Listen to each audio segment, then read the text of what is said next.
Derechos Sociales y Políticas Públicas, que tiene sede en el Instituto de Investigaciones Jurídicas y Sociales Ambrosio Gioja, en esta facultad,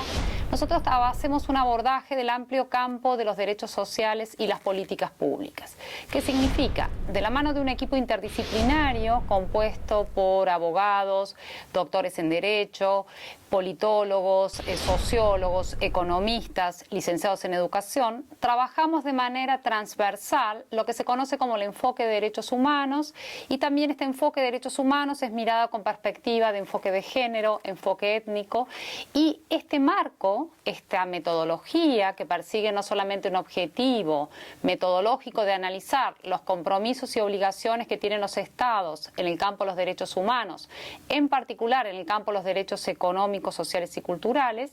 tienen una mirada específica de atravesar las políticas públicas del Estado. ¿Qué significa? Nuestro objetivo es mirar toda la lógica de producción de la estatalidad pública, es decir, cuáles son las respuestas estatales, tanto del Poder Ejecutivo como el ámbito político-administrativo encargado de satisfacer estas obligaciones positivas que tiene en el campo de los derechos sociales, de allí que tiene una sectorialidad en el campo de la salud, del trabajo, de la educación, de la vivienda. Pero a su vez también, y siempre tomando Argentina en particular, pero nuestras investigaciones también se concentran en analizar las tendencias regionales en América Latina, analizamos particularmente la lógica de producción y cuánto estas obligaciones estatales del Poder Legislativo y para el Poder Judicial están efectivamente atravesados por este enfoque de derechos. De allí es que, siguiendo una línea, y nosotros tenemos el financiamiento que otorga la Universidad de Buenos Aires de lo que son los proyectos SUBASIT. Nosotros tenemos ya hace varios años esta línea de trabajo de los proyectos SUBASIT en el marco de lo que es el Programa Interdisciplinario de Marginaciones Sociales, el PIUBA+, que es un programa que nuclea a varias casas de estudio dentro de esta universidad. En el marco de ese proyecto hemos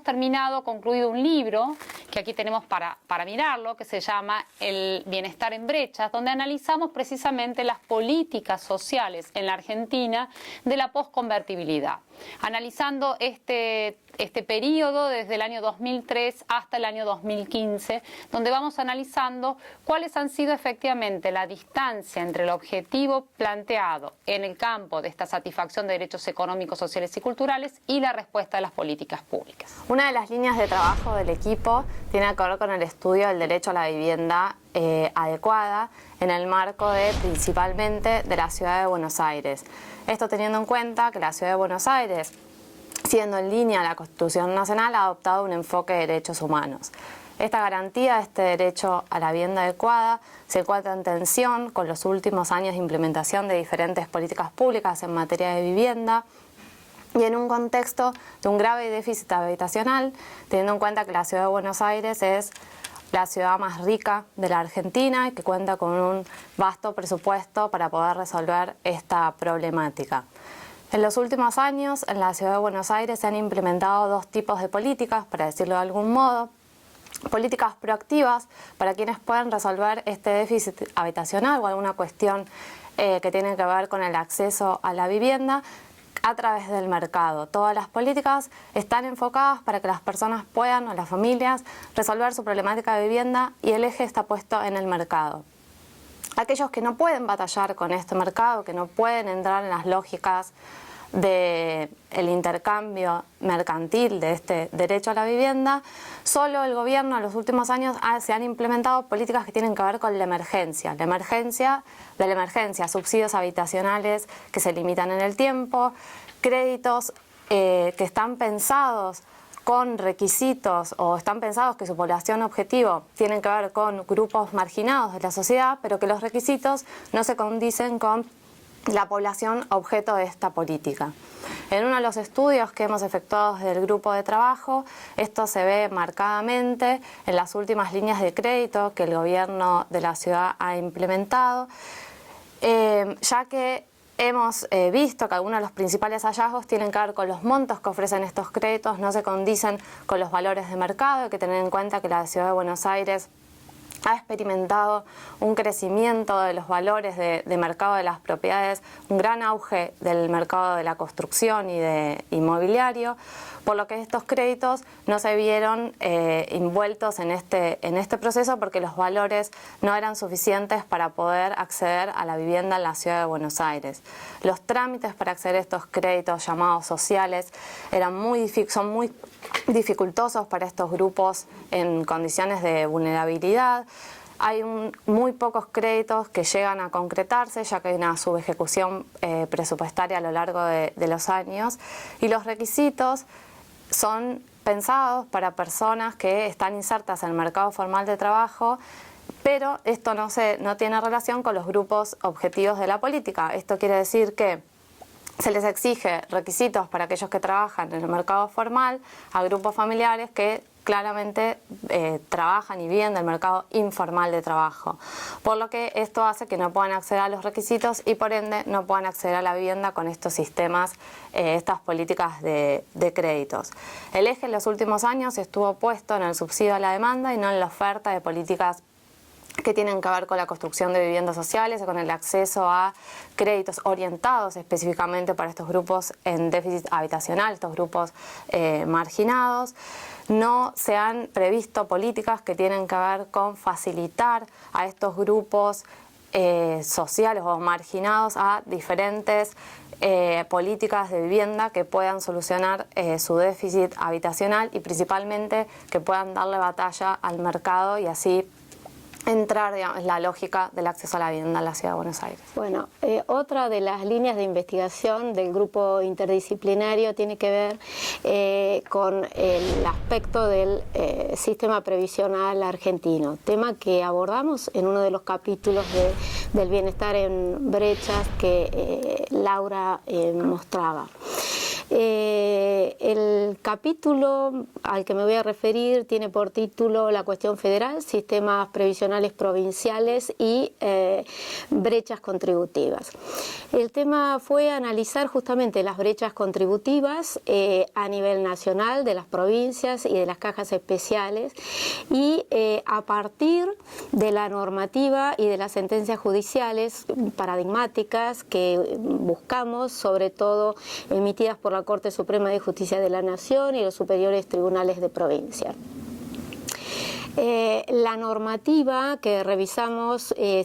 fue la normativa de los derechos humanos, de los derechos sociales y específicamente de los derechos de la seguridad social a partir de la Constitución Nacional, de los tratados internacionales de derechos humanos y de la legislación y reglamentación nacional pertinente al sistema previsional. El interrogante que atravesó todo este último trabajo referido al tema tuvo que ver con determinar si las brechas de provisión y de cobertura del sistema previsional estaban referidas a problemas de cada uno de los regímenes, nacional, de provincias especiales, o si apuntaban a o eran producto de un déficit estructural del funcionamiento del sistema. Y después de hacer la revisión de la normativa y de los aspectos jurisprudenciales revisados, llegamos a la conclusión de que se trataba de un sistema desintegrado, no de un sistema integrado ni unificado, sin perjuicio de los intentos de modificación legislativa que hubo en los últimos tiempos, por ejemplo la ley 24.241 vigente a partir de 1994 o la última ley 26.425 denominada sistema integrado, paradojalmente de previsional argentino, sancionada en el 2008. Advertimos que tanto las sentencias como la normativa lo que hizo fue profundizar la desintegración del sistema, alejándolo de la unificación del mismo. Y como prueba más evidente quizás de esto es que quedó sobre el tapete que el SIPA, el Sistema Integrado Previsional Argentino, está vigente junto con más de 140 regímenes previsionales específicos, independientes. Hay 13 regímenes previsionales provinciales, de empleados públicos provinciales, que serían los sistemas respecto que no han transferido a la nación sus sistemas previsionales, sus cajas previsionales, 22 cajas previsionales de empleados municipales, 75 cajas profesionales de las provincias, 24 cajas compensatorias, regímenes especiales de las fuerzas de seguridad, Fuerzas Armadas, Gendarmería, Servicio Penitenciario Nacional, Prefectura Nacional, cajas por actividades específicas, cajas de empleados de bancos provinciales, cajas de personal policial de las provincias, etcétera. Todo esto, además de sistemas de reciprocidad jubilatoria diferenciados, con diferentes requisitos de acceso, de permanencia, de cobertura, representados centralmente por un decreto, este decreto 9136 del año 1946, que vincula los sistemas provinciales con el sistema nacional, y una resolución de la Secretaría de Seguridad Social, la 363 de 1981, que vincula las cajas profesionales provinciales con el sistema nacional. O sea que todo este marco es un mosaico que muestra la desintegración del sistema, lejos de su unificación, a pesar de los intentos normativos de lograr la unificación. Por ejemplo, la última ley a la que hacía mención, sancionada en el 2008 respecto al sistema integrado previsional argentino, apuntó a la unificación, pero lo fue en materia de administración de fondos y de cierre del pilar de capitalización individual, pero no logró la integración del sistema, como tampoco lo había hecho la ley 24.241, que también se llamaba Sistema Integrado de Jubilaciones y Pensiones. Bueno, otro de los temas importantes que abordó el capítulo fue la brecha de género, la brecha en materia de género, representada sobre todo por la demanda masiva de incorporación de las mujeres al sistema previsional argentino, representado también por dos leyes.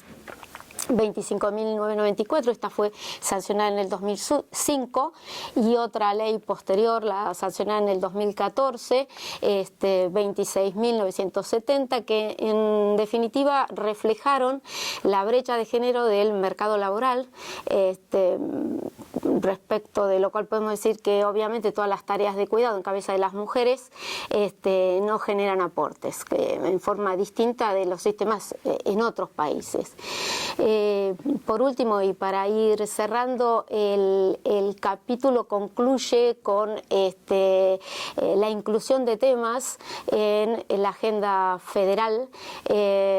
tratando de poner en evidencia también la necesidad de dispositivos que recolecten información a efectos de lograr justamente una reforma estructural integradora del sistema previsional, con un financiamiento sustentable, recogiendo los debates sobre las instancias contributivas y no contributivas del sistema público de reparto, implementando políticas activas en el mercado laboral, especialmente referidas a las mujeres, y logrando un sistema solidario y con mayor equidad que el actual.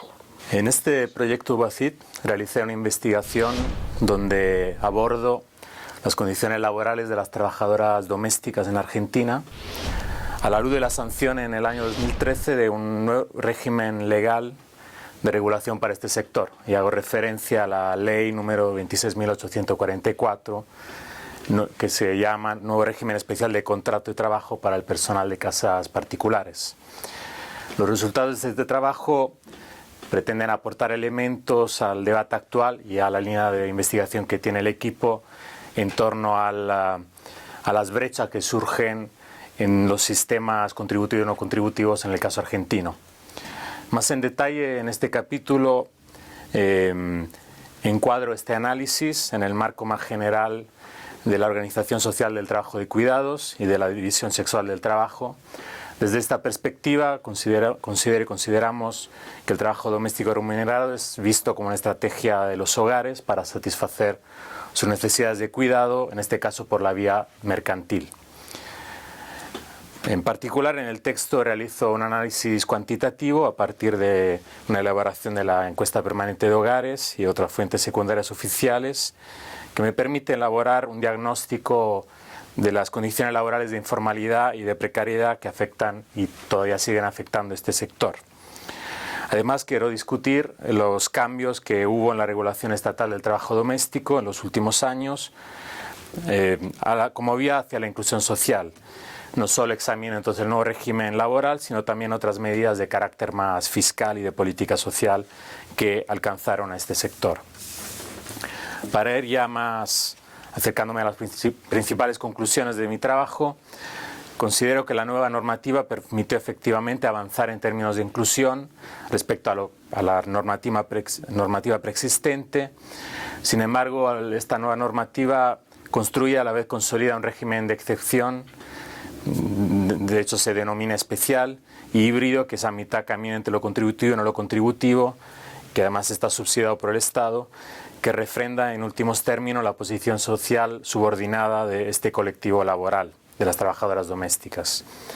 Además, los datos que presento muestran esta situación persistente de desventaja, tanto en lo laboral como en lo social, que sufren estas trabajadoras.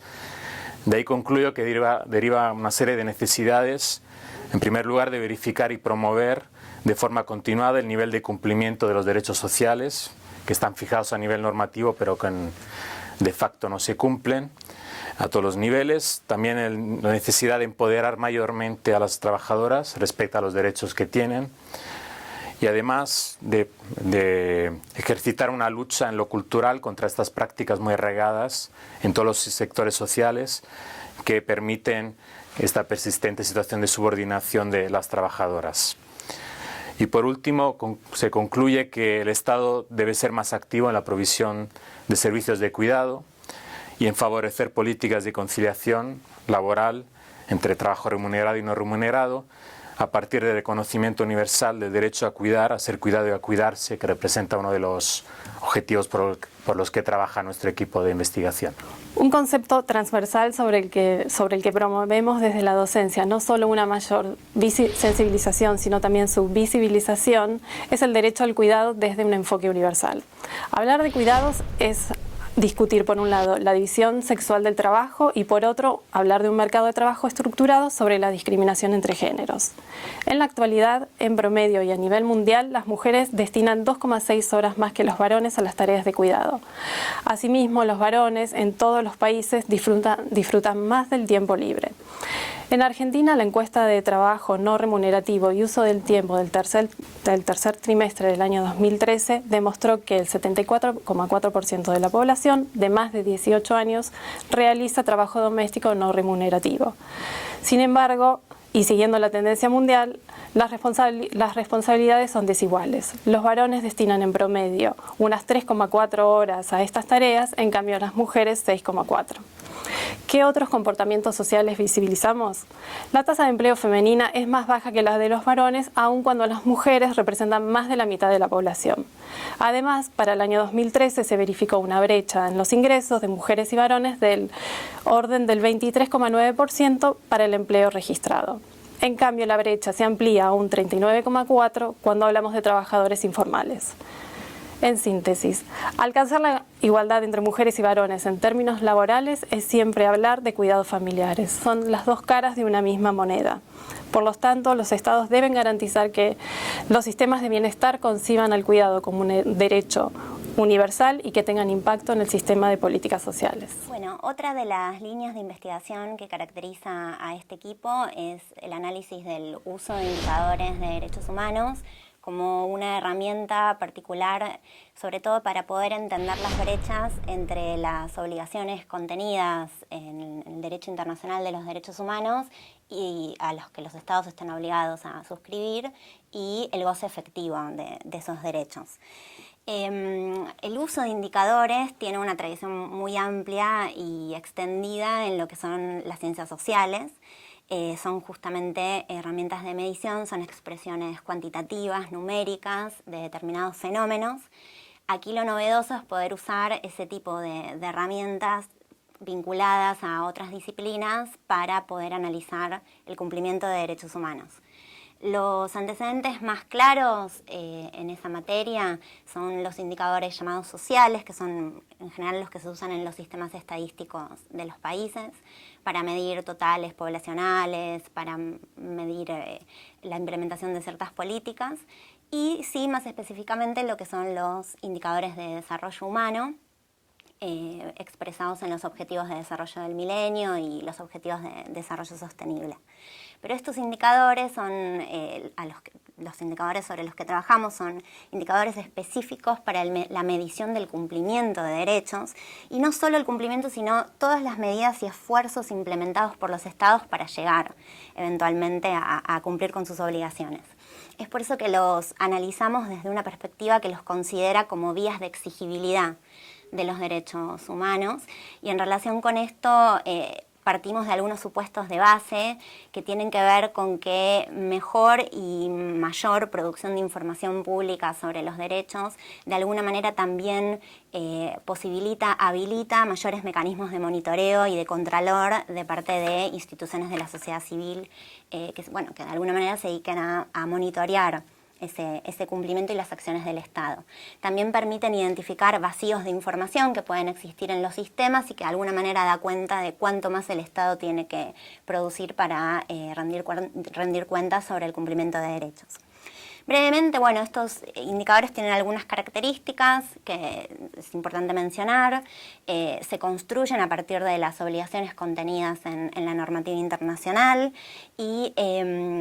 la mayoría de los diseños existentes lo que plantean es una forma de medición que permite poder medir a través del tiempo cómo progresivamente los estados van alcanzando el objetivo de cumplir con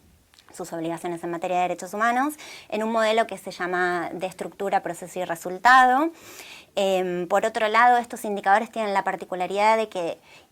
obligan a producir información sobre determinados grupos que requieren atención prioritaria, como pueden ser los indígenas, los migrantes, los afrodescendientes, la población LGTB. Y un aspecto muy importante de estos indicadores es que suman la idea de señales de progreso cualitativas, que implica que para la medición de derechos humanos no basta con una medida estadística, sino que es necesario que los estados también produzcan información de calidad que pueda dar cuenta de este cumplimiento. Actualmente hay dos sistemas en el marco de la OEA, que son el sistema de indicadores correspondiente al Protocolo de San Salvador y el que corresponde a la Convención de Belém do Pará, para los cuales el Estado argentino está obligado a producir información. Pero esta es una herramienta que progresivamente está cada vez más en discusión y como equipo nosotros nos preocupa realizar un seguimiento de cómo estos sistemas se construyen y cómo de alguna manera van impactando en la producción de información por parte de los estados en América Latina.